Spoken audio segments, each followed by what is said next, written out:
Ang pamagat ng aming piyesa, silid-aklatan, altar ng paghilom. Sa bawat lumang gusali, may silid na hindi binubuksan.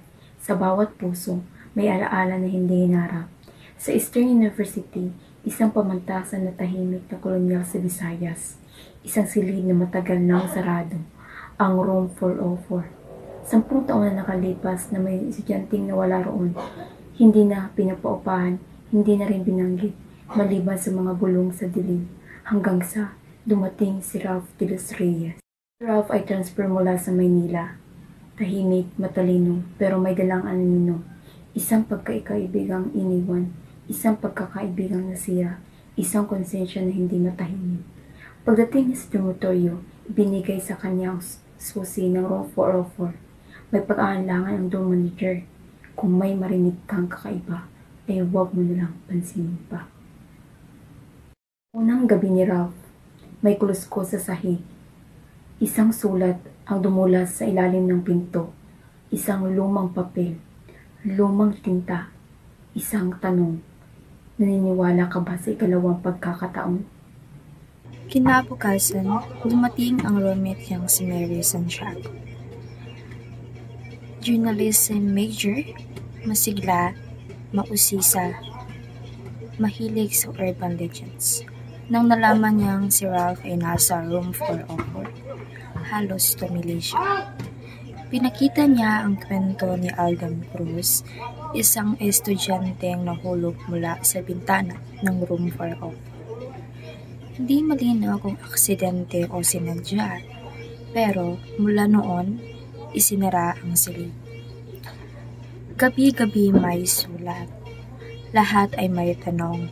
Kung may tao kang nasaktan, ano ang sasabihin mo sa kanya kung magkita kayo muli? Ano ang itsura ng kapatawaran para sa iyo?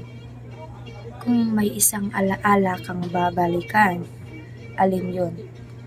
Habang binabasa ni Ralph ang mga tanong, parang may humahaplos sa kanyang konsensya. Para bang may nakakilala sa kanya, sa kanyang takot, sa kanyang pagkakasala. Sa tulong ni Mary, natuklasan nila ang diary ni Alden sa archives. Ang sulat kamay, kapareho ng mga liham. Hindi mo to ang nagpapadala, may taong buhay. Nakilala nila si Gabriel Cruz, ang kambal ni Alden.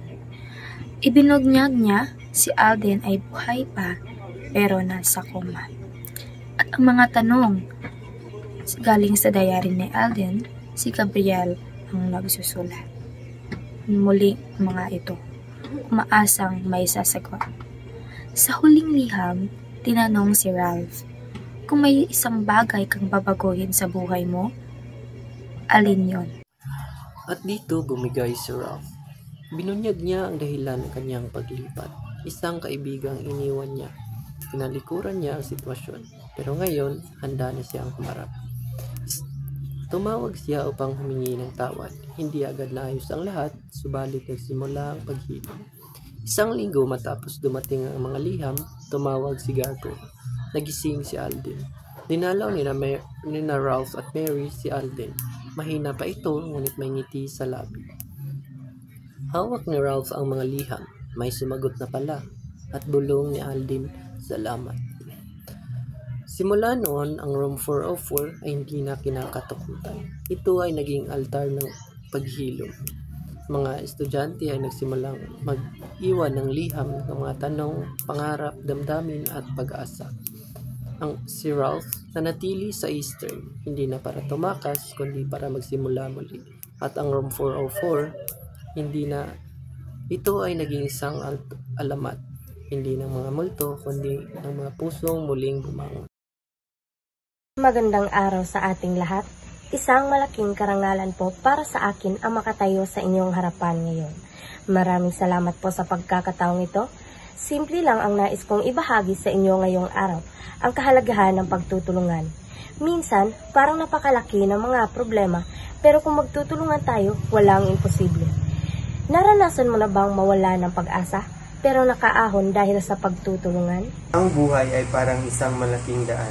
May mga bato at tubak na dadaanan, pero mayroon din namang mga magaganda at madaling bahagi. Hindi natin kailangan mag-isa sa paglalakbay na ito.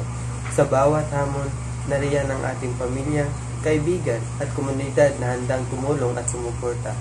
Kung bawat isa sa atin ay magbibigay ng kaunting lakas, sama-sama nating malalagpasan ng anumang pagsubok. Kaya naman, sana po ay palagi nating alalahanin na ang pagkakaisa ay susi sa tagumpay. Huwag po tayong mapagod na abutin ang ating mga pangarap at huwag din po nating akalimutan akayin ang ating kapwa. Muli, maraming salamat po sa inyong lahat. Magandang araw at pagpalain po tayo ng may kapal. Magandang araw sa inyong lahat. Tatalakayin natin ngayon ang issue ng anti-abortion law. Kakatawan sa panig pabor si tagapagsalita A or si Binibining Aklan at sa kabilang panig naman ay ang tutol or si tagapagsalita B or si Ginoong Antig. So, magsimula na tayo ngayon sa pambungad na pahayag. Ako ay pabor sa anti-abortion law dahil naniniwala ako na ang buhay ay nagsisimula sa paglilihim. Ang bawat sanggol ay gaano man kaliit ay may karapatang mabuhay. Ang abortion ay pumapatay ng inosenteng nilalang at walang ni sino man ang may moral na karapatang alisin iyon. Sa halip na ang abortion mas mainam ang pagpapatibay ng adopsyon at suporta para sa mga ina. Ako ay hindi sangayon. Totoo na mahalaga ang buhay, pero dapat isaalang din natin ang karapatan ng kababaihan. May karapatan ng isang babae na magpasya para sa kanyang sariling katawan, lalo na kung ang pagbubuntis ay bunga ng pagkakaasa, incest, o kung nalalagay sa panganib ang kanyang kalusugan.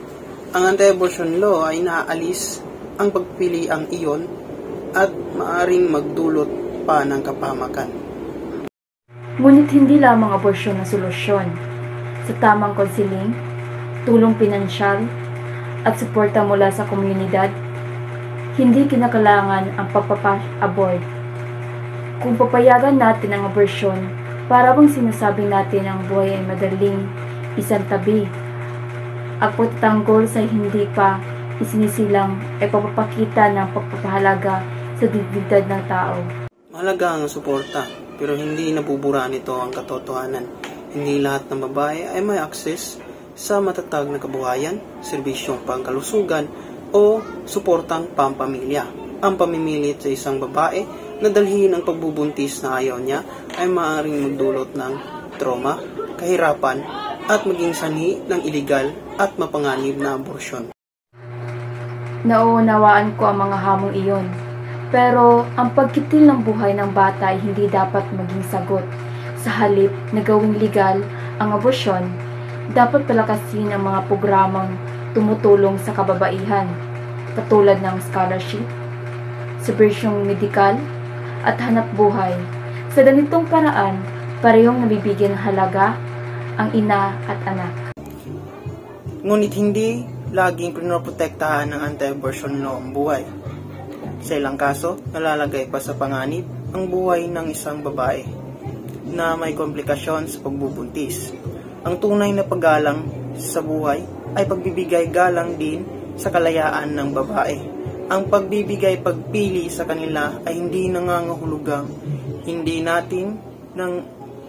natin pinapahalagahan ang buhay. Bagkos, pinapakita natin sa kanila na tayo ay nagtitiwala sa kanila na magpasya para sa kanilang sarili. Maraming salamat sa inyong lahat. So, dito nagtatapos ang aming debate. Narinig natin naman na ang mahahalagang argumento kung ang anti-abortion law ba ay tunay na nagtatanggol sa buhay ng tao o ito ay naglilimita sa karapatan ng kababaihan.